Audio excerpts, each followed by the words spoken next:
अस्सलामु अलैकुम वरहमतुल्लाहि वबरकातुह। बहुत पुराने जमाने की बात है। बगदाद शहर में एक बहुत अमीर सौदागर रहता था जिसका नाम सुलेमान था। उसके पास सोने चांदी के ढेर थे, महल थे, नौकर चाकर थे और पूरी दुनिया में उसका कारोबार फैला हुआ था। लेकिन उसकी जिंदगी में एक बड़ी कमी थी जो हर रात उसे तड़पाती थी। सुलेमान के घर में कोई औलाद नहीं थी। वह और उसकी बीवी मरियम सालों से दुआ करते आ रहे थे कि अल्लाह उन्हें एक बेटा अता फरमाए। रातों को तहज्जुद में आंसू बहाते, सदका खैरात करते और सब्र से इंतजार करते रहे। यहां तक कि एक दिन अल्लाह ने उनकी सुनी और मरियम को मां बनने की खुशखबरी मिली। सुलेमान की खुशी का कोई ठिकाना न रहा। उसने पूरे बगदाद में गरीबों को खाना खिलाया, मस्जिदों में चरागाह करवाया और शुक्राने के तौर पर सोने के सिक्के बांटे। हर तरफ जश्न का माहौल था और लोग कहने लगे कि सुलेमान का बेटा बहुत खुशनसीब होगा। एक रात सुलेमान बाजार से घर लौट रहा था कि रास्ते में उसे एक बूढ़ा दरवेश मिला। दरवेश की आंखों में अजीब सा नूर था और चेहरे पर गहरा सुकून। उसने सुलेमान को रोका और कहा कि ऐ सौदागर, ठहरो, मुझे तुमसे एक बहुत अहम बात कहनी है। सुलेमान रुक गया तो दरवेश बोला कि तुम्हारे यहां बेटा पैदा होगा, मगर याद रखना उसकी जिंदगी उसकी तकदीर से चलेगी। तुम अपनी सारी दौलत से भी उसका मुकद्दर नहीं बदल सकते। जो लिखा जा चुका है वही होकर रहेगा, चाहे तुम कितनी भी कोशिश कर लो। यह सुनकर सुलेमान हैरान रह गया। उसने पूछा कि ऐ दरवेश, तुम यह क्या कह रहे हो? दरवेश ने कहा कि तुम्हारा बेटा 20 साल की उम्र में एक गरीब की तरह जिंदगी गुजारेगा। उसके बदन पर फटे कपड़े होंगे और वह मजदूरी करेगा। यह सुनते ही सुलेमान का चेहरा पीला पड़ गया। सुलेमान ने कहा कि यह कैसे हो सकता है? मेरे पास इतनी दौलत है कि 7 पुश्तें भी खा लें। दरवेश मुस्कुराया और बोला कि ऐ सौदागर, तकदीर के आगे दौलत बेमानी है। अल्लाह जो चाहता है वही होता है। तुम बस अपने बेटे को नेक इंसान बनाना। इतना कहकर दरवेश वहां से चला गया और सुलेमान वहीं खड़ा सोचता रह गया। घर पहुंचा तो मरियम ने उसके चेहरे की परेशानी देखी, मगर उसने कुछ न कहा और खामोशी से कमरे में चला गया। उस रात उसकी आंखों में नींद नहीं आई। कुछ महीनों बाद मरियम के यहां एक बेटा पैदा हुआ। बच्चा चांद की तरह खूबसूरत था और सुलेमान ने उसका नाम यूसुफ रखा। मगर उसके दिल में दरवेश की बात गहरी बैठ चुकी थी और उसने ठान लिया कि वह ऐसा इंतजाम करेगा कि उसका बेटा कभी गरीब ना हो। उसी दिन से सुलेमान ने यूसुफ के लिए अलग खजाना जमा करना शुरू कर दिया। उसने सोने के सिक्के बड़े बड़े संदूकों में भरकर जमीन में दफन कर दिए और अपने दिल में यह गुमान पाल लिया कि वह तकदीर को बदल देगा, जबकि उसे क्या पता था कि तकदीर के खेल कितने निराले होते हैं। साल गुजरते गए और यूसुफ बड़ा होने लगा। सुलेमान ने अपने बेटे को शहजादों की तरह पाला। उसके लिए रेशमी कपड़े सिलवाए, सोने के जेवर बनवाए और कभी किसी चीज की कमी महसूस नहीं होने दी। हर ख्वाहिश पूरी होती थी और हर आराम मौजूद था, मगर सुलेमान के दिल में एक छुपा हुआ डर हमेशा जिंदा रहता था। सुलेमान ने यूसुफ की तालीम के लिए बगदाद के सबसे बड़े आलिम रखे। यूसुफ ने कुरान हिफ्ज किया और इल्म हासिल किया। वह बहुत ज़हीन बच्चा था और हर बात जल्दी समझ लेता था। सुलेमान बाहर से खुश था, लेकिन उसके जहन में दरवेश की बात बार बार गूंजती रहती थी। जब यूसुफ 10 साल का हुआ तो सुलेमान ने उसे कारोबार सिखाना शुरू किया। वह उसे बाजार ले जाता और तिजारत के तरीके समझाता। यूसुफ ध्यान से सब कुछ सीखता गया। सुलेमान अपने दिल में सोचता था कि अगर मेरा बेटा कारोबार में माहिर हो गया तो कभी गरीब नहीं होगा। सुलेमान ने एक और अजीब इंतजाम किया। उसने बगदाद से बाहर एक खुफिया जगह पर बड़ा तहखाना बनवाया। उस तहखाने में सोने चांदी के ढेर, हीरे जवाहरात और कीमती कपड़ों की गठरियां जमा कर दी। उस जगह का पता सिर्फ सुलेमान को था, किसी और को नहीं। एक दिन मरियम ने सुलेमान से पूछा कि तुम इतनी दौलत क्यों छुपा रहे हो और हर वक्त परेशान क्यों रहते हो? तब सुलेमान ने पहली बार दरवेश वाली बात मरियम को बता दी। मरियम ने सब सुनकर कहा कि अल्लाह पर भरोसा रखो, जो लिखा है वही होगा। मगर सुलेमान ने उसकी बात नहीं मानी। सुलेमान ने कहा कि मैं अपने बेटे को गरीबी नहीं देखने दूंगा। दरवेश गलत था और तकदीर बदली जा सकती है। मैं इतना माल जमा करूंगा कि यूसुफ कभी मोहताज नहीं होगा। मरियम खामोश हो गई, लेकिन उसके दिल में एक अजीब सा खौफ पैदा हो गया जो धीरे धीरे बढ़ता चला गया। यूसुफ 15 साल का हो गया। वह एक खूबसूरत नौजवान था, नेक दिल था और गरीबों से मोहब्बत करता था। जब भी कोई फकीर दरवाजे पर आता, यूसुफ उसे खाना देता। सुलेमान यह देखकर मना करता कि इन गरीबों से दूर रहो, मगर यूसुफ उसकी बात नहीं मानता था। एक दिन यूसुफ ने अपने बाप से कहा कि अब्बू, इंसान दौलत से नहीं बल्कि नेकी से बनता है। सुलेमान यह सुनकर हैरान रह गया कि इतनी बड़ी बात यह बच्चा कहां से सीख आया। यूसुफ ने कहा कि मेरे उस्ताद ने सिखाया है कि तकदीर पर ईमान रखो और अल्लाह के फैसले पर राजी रहो। सुलेमान यह सुनकर चुप तो हो गया, मगर उसके दिल ने यह बात कबूल नहीं की। वह सोचने लगा कि यह सब बातें हैं, असल में पैसा ही सब कुछ है। मैं देखूंगा तकदीर कैसे मेरे बेटे को गरीब बनाती है। मैंने ऐसा इंतजाम किया है कि कोई कुछ नहीं बदल सकता। अब यूसुफ की उम्र 19 साल हो चुकी थी और बस 1 साल बाकी था उस उम्र तक पहुंचने में जो दरवेश ने बताई थी। सुलेमान ने और ज्यादा दौलत जमा की और यूसुफ की हिफाजत बढ़ा दी, लेकिन वह नहीं जानता था कि तकदीर अपना खेल खेलने वाली है जिसे कोई भी रोक नहीं सकता। यूसुफ की 20वीं सालगिरह में सिर्फ 6 महीने बाकी थे। सुलेमान ने बड़ी तकरीब की तैयारी शुरू कर दी थी। उसके दिल में यह ख्याल था कि जैसे ही यूसुफ 20 साल का होगा, वह उसे पूरा कारोबार सौंप देगा और दुनिया देखेगी कि उसका बेटा गरीब नहीं बल्कि सबसे अमीर इंसान है। लेकिन अल्लाह की तकदीर के आगे इंसान की तदबीर कुछ भी नहीं। एक रात अचानक सुलेमान के सीने में तेज दर्द उठा। वह बिस्तर से उठने की कोशिश में गिर पड़ा। मरियम चीख पड़ी और यूसुफ दौड़ता हुआ आया। हकीम को बुलाया गया, मगर जब तक वह पहुंचा, सुलेमान की आंखें हमेशा के लिए बंद हो चुकी थीं। यूसुफ की दुनिया उजड़ गई। उसका बाप, जो उसके लिए सब कुछ था, उसे छोड़कर चला गया। मरियम बेहोश हो गई और पूरे घर में कोहराम मच गया। सुलेमान को दफनाया गया और यूसुफ कब्र पर फूट फूट कर रोया और दुआ करता रहा। मगर असली मुसीबत तो अब शुरू होने वाली थी। सुलेमान की मौत के बाद उसके रिश्तेदार आ गए। सबके सब लालची थे और माल की हवस में अंधे हो चुके थे। उन्होंने झूठे कागजात बनाए और दावा किया कि सुलेमान ने अपनी दौलत उन्हें दे दी थी। यूसुफ ने कहा कि यह सब झूठ है, मगर उन्होंने काजी को रिश्वत दी और फैसला उनके हक में हो गया। एक एक करके सब कुछ छिन गया। महल चला गया, दुकानें चली गईं और पूरा कारोबार हाथ से निकल गया। नौकर चाकर भाग गए और दोस्त मुंह मोड़ गए। यूसुफ और मरियम के पास शहर के एक कोने में सिर्फ एक छोटा सा कमरा रह गया। मरियम गम के मारे बीमार पड़ गई। यूसुफ ने हिम्मत नहीं हारी। उसने सोचा कि अब्बू ने कहीं ना कहीं खजाना जरूर छुपाया होगा जो रिश्तेदारों को नहीं मिला। उसने हर जगह तलाश की, मगर कुछ भी हाथ ना आया।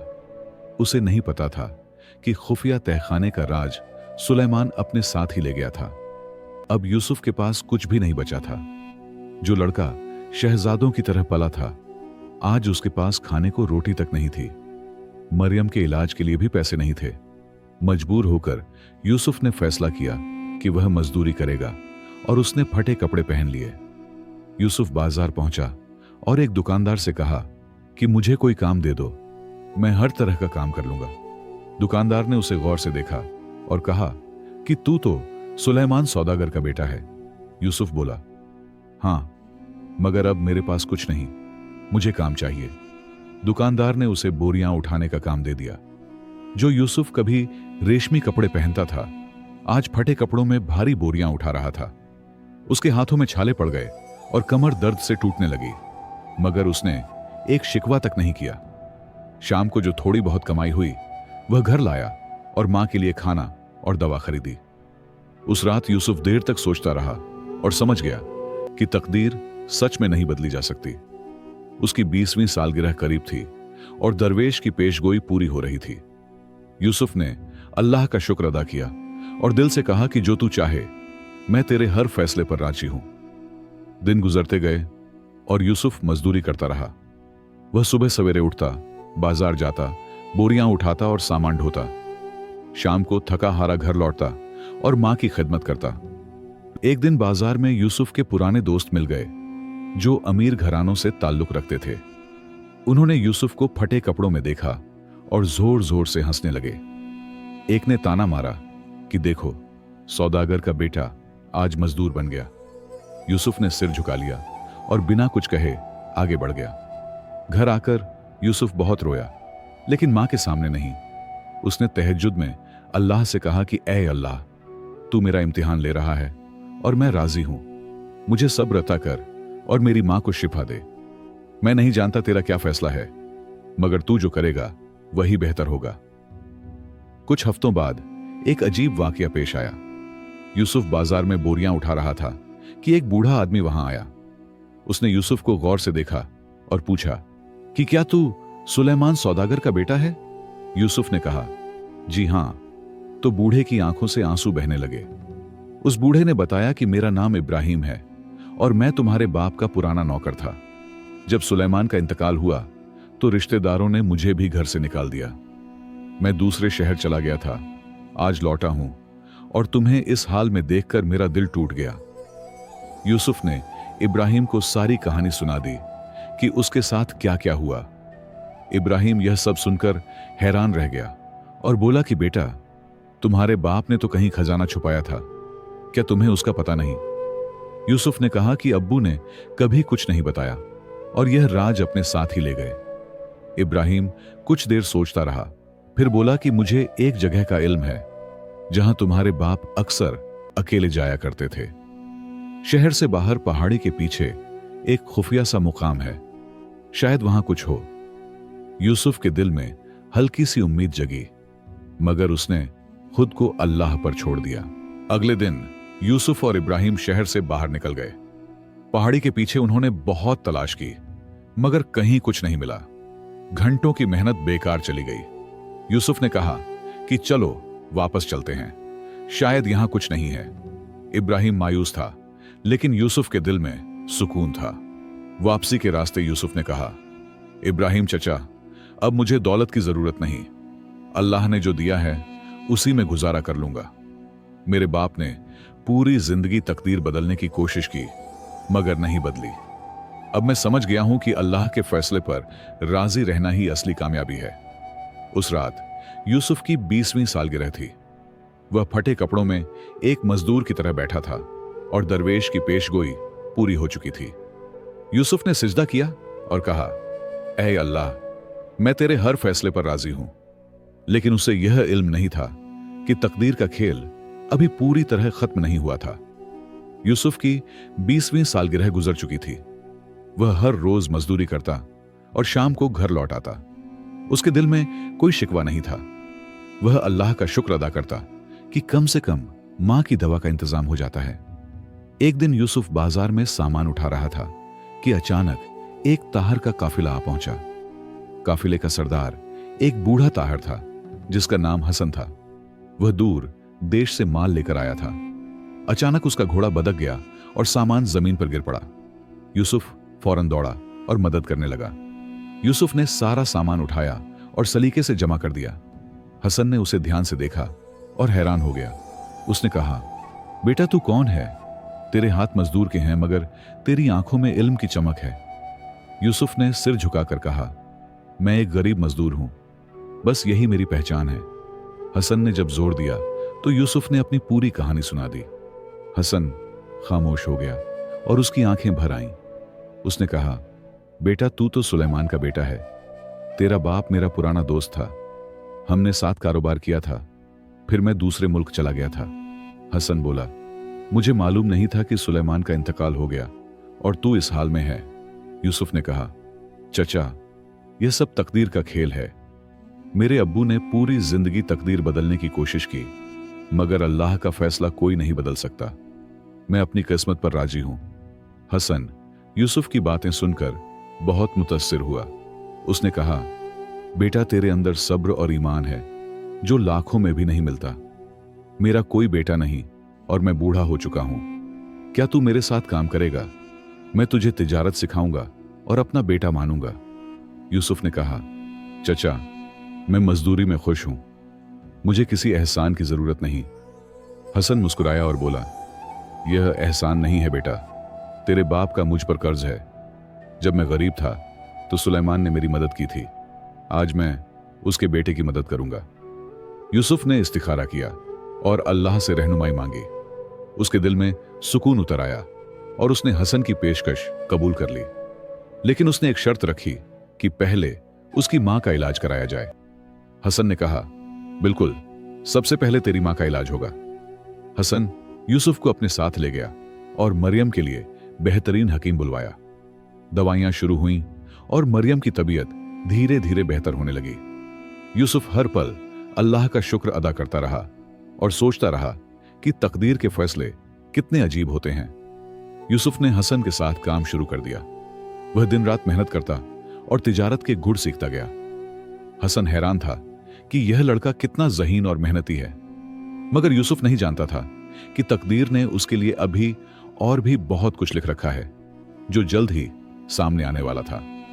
यूसुफ ने हसन के साथ मिलकर तिजारत शुरू कर दी। वह ईमानदार था और मेहनती भी, हर गाहक के साथ अच्छा सलूक करता और कभी धोखा नहीं देता। थोड़े ही वक्त में लोगों के दिलों में उसकी साख बन गई। हसन बहुत खुश था कि उसे ऐसा नेक लड़का मिला और यूसुफ का नाम पूरे बगदाद में फैलने लगा। 1 साल गुजर गया और यूसुफ 21 साल का हो गया। उसकी मां मरियम पूरी तरह सेहतमंद हो चुकी थी। यूसुफ की मेहनत से हसन का कारोबार 2 गुना हो गया। एक दिन हसन अचानक बीमार पड़ गया। उसने यूसुफ को अपने पास बुलाया और कहा, बेटा, मेरी उम्र पूरी होने वाली है, मेरा कोई वारिस नहीं, तू ही मेरा बेटा है और मेरा सारा कारोबार तेरा है। यूसुफ ने कहा, चचा, आप ठीक हो जाएंगे, ऐसी बातें मत कहिए। लेकिन हसन ने हल्के से सिर हिला दिया। हसन ने कहा, बेटा, एक और बात है जो मैंने तुझे कभी नहीं बताई। तेरे बाप सुलेमान ने मुझे एक चिट्ठी दी थी जब मैं सफर पर जा रहा था। उसने कहा था कि अगर कभी मेरे बेटे को जरूरत पड़े तो यह चिट्ठी उसे दे देना। यह सुनकर यूसुफ हैरान रह गया। हसन ने एक पुरानी चिट्ठी निकाली जो सुलेमान की लिखी हुई थी। यूसुफ ने कांपते हाथों से चिट्ठी खोली और पढ़ने लगा। उसमें लिखा था कि बेटे, अगर तू यह पढ़ रहा है तो शायद मैं इस दुनिया में नहीं हूं। मैंने तेरे लिए एक खजाना छुपाया है जो सिर्फ तुझे ही मिलेगा। चिट्ठी में आगे लिखा था कि शहर से बाहर एक पहाड़ी है, उसके पीछे एक बड़ा पत्थर है जिस पर कौरानी आयत लिखी है। उस पत्थर के नीचे तहखाने का दरवाजा है और वहीं मैंने तेरे लिए सब कुछ रखा है।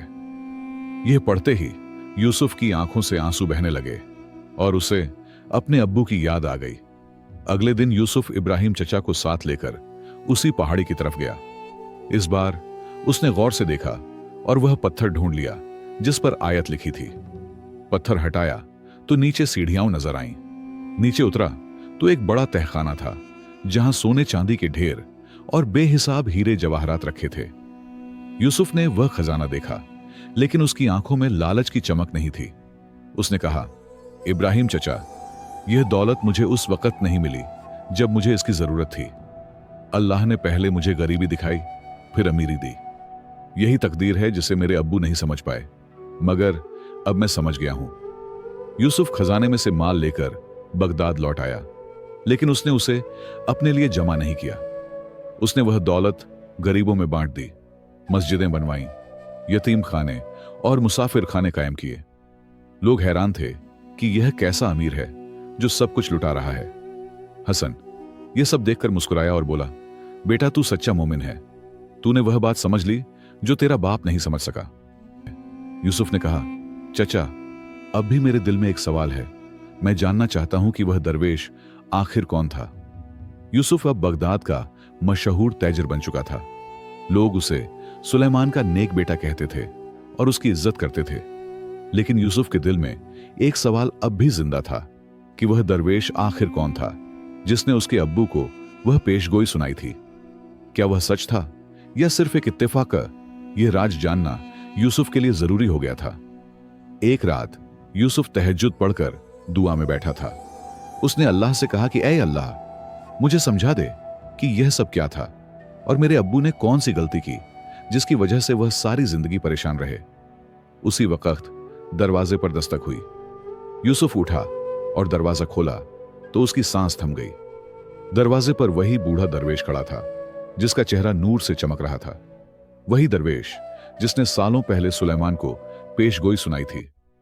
यूसुफ ने कांपती आवाज में पूछा कि आप कौन हैं और आपने मेरे अब्बू से क्या कहा था? दरवेश मुस्कुराया और खामोशी से अंदर आ गया। दरवेश ने कहा, बेटा मैं कोई खास इंसान नहीं हूं, बस एक मामूली बंदा हूं जिसे अल्लाह ने कुछ दिखा दिया था। मैंने तेरे बाप को वही बताया जो मुझे मालूम हुआ, लेकिन तेरे बाप ने एक गलती की। उसने तकदीर पर भरोसा करने के बजाय तकदीर से लड़ने की कोशिश की। दरवेश बोला, मैंने तेरे बाप से यह कभी नहीं कहा था कि तू हमेशा गरीब रहेगा। मैंने सिर्फ इतना कहा था कि 20 साल की उम्र में तुझे गरीबी देखनी होगी। वह एक इम्तिहान था जो तुझे देना था, लेकिन तेरे बाप ने आधी बात सुनी और डर गया। यूसुफ ने पूछा कि यह इम्तिहान क्यों जरूरी था? दरवेश ने कहा, अल्लाह देखना चाहता था कि तू कैसा इंसान बनता है। अगर तू अमीरी में ही रहता तो शायद घमंड में आ जाता। गरीबी ने तुझे झुकना सिखाया, सब्र सिखाया और नेक बना दिया। दरवेश ने कहा, तेरे बाप ने खजाना छुपाया मगर उसका राज किसी को नहीं बताया, क्योंकि यही अल्लाह की मर्जी थी। अगर तुझे पहले ही माल मिल जाता तो तू गरीबी नहीं देखता। अल्लाह ने तुझे गरीबी दिखाई ताकि तू गरीबों का दर्द समझ सके। यह सुनकर यूसुफ की आंखों से आंसू बहने लगे। उसने कहा कि अब मैं समझ गया हूं कि तकदीर का फैसला कोई नहीं बदल सकता। मेरे अब्बू ने पूरी कोशिश की मगर नहीं बदल सके। अल्लाह का हर फैसला हिकमत से भरा होता है। हम नहीं समझते मगर अल्लाह जानता है। दरवेश ने कहा, बेटा अब तेरी तकदीर बदल चुकी है, क्योंकि तूने सब्र किया और इम्तिहान में कामयाब हुआ। अब तुझे दुनिया भी मिलेगी और आखिरत भी। अपने बाप को माफ कर दे, वह तुझसे बहुत मोहब्बत करता था, बस तकदीर को समझ नहीं सका। इतना कहकर दरवेश अचानक गायब हो गया। यूसुफ ने सिजदा शुक्र अदा किया और उसके दिल में यह बात हमेशा के लिए बैठ गई कि तकदीर का फैसला कोई नहीं बदल सकता। इंसान का काम सिर्फ सब्र करना और अल्लाह पर पूरा भरोसा रखना है। जो लिखा है वही होकर रहेगा। तकदीर अल्लाह के हाथ में है, न हम उसे बदल सकते हैं और न ही उससे भाग सकते हैं। इंसान का काम सिर्फ सब्र करना और अल्लाह पर पूरा भरोसा रखना है। अल्लाह जो भी करता है हमारी भलाई के लिए करता है, चाहे उस वक्त हमें उसकी हिकमत समझ में ना आए। तकदीर पर ईमान रखना ही सच्चे मोमिन की पहचान है। दोस्तों, अगर कहानी अच्छी लगी हो तो लाइक जरूर करना और एक प्यारा सा कमेंट भी छोड़ देना। साथ ही ये भी बताना कि आप किस शहर या किस मुल्क से ये वीडियो देख रहे हैं। अपनी दुआओं में याद रखना। इंशाअल्लाह फिर मिलेंगे एक नई कहानी के साथ। तब तक के लिए अल्लाह हाफिज।